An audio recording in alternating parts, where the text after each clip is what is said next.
রাসূলুল্লাহ সাল্লাল্লাহু আলাইহি ওয়াসাল্লাম বলেছেন, মদিনা নগরীতে প্রবেশ করতে পারবে না মাসিহ দাজ্জাল আর না মহামারী।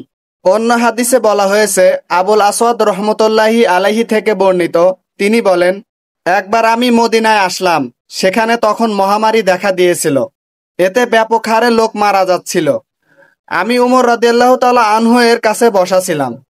এই দুইটি হাদিস নাস্তিকরা একত্রিত করে বলে, দেখো, রাসূল সাল্লাল্লাহু আলাইহি সাল্লাম বলেছেন মদিনায় মহামারী ঢুকবে না, অথচ অন্য হাদিসে আছে মদিনায় মহামারী দেখা দিয়েছিল। রাসূলের ভবিষ্যৎবাণী তো মিথ্যা হয়ে গেল। জবাব: প্রথম হাদিসে রাসূল সাল্লাল্লাহু আলাইহি সাল্লাম বলেছেন মদিনায় দাজ্জাল প্রবেশ করতে পারবে না এবং মহামারীও প্রবেশ করতে পারবে না। এখানে মহামারী বলতে বোঝানো হয়েছে তাউন, একটি বিশেষ রোগ, অর্থাৎ মদিনায় তাউন প্রবেশ করবে না।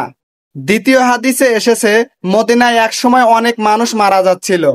এখানে মহামারী শব্দটি সাধারণ অর্থে ব্যবহৃত হয়েছে, অর্থাৎ অন্য কোনো রোগ, দুর্ভিক্ষ বা জ্বরে মৃত্যু। এটি অবশ্যই তাউন নয়। ইমাম নববী রহমতুল্লাহি আলাইহি বলেছেন, প্রথম হাদিসে বিশেষ রোগ তাউন বোঝানো হয়েছে, আর দ্বিতীয় হাদিসে ব্যাপক মৃত্যু বোঝানো হয়েছে, যা অন্য কারণে হয়েছিল। উদাহরণস্বরূপ, যেমন কেউ যদি বলে এই শহরে কলেরা ঢুকবে না, কিন্তু পরে জ্বরে বা টাইফয়েডে লোক মারা গেল, তাহলে কথা মিথ্যা হলো না, কারণ কলেরা আর জ্বর এক নয়। তাহলে পরিষ্কার হলো রাসূল সাল্লাল্লাহু আলাইহি সাল্লামের হাদিসে কোনো বিরোধ নেই। নাস্তিকরা প্রসঙ্গ বিকৃত করে বিভ্রান্তি ছড়ায়। আসল সত্য হলো রাসূল সাল্লাল্লাহু আলাইহি সাল্লামের ভবিষ্যৎবাণী সবসময় সত্য।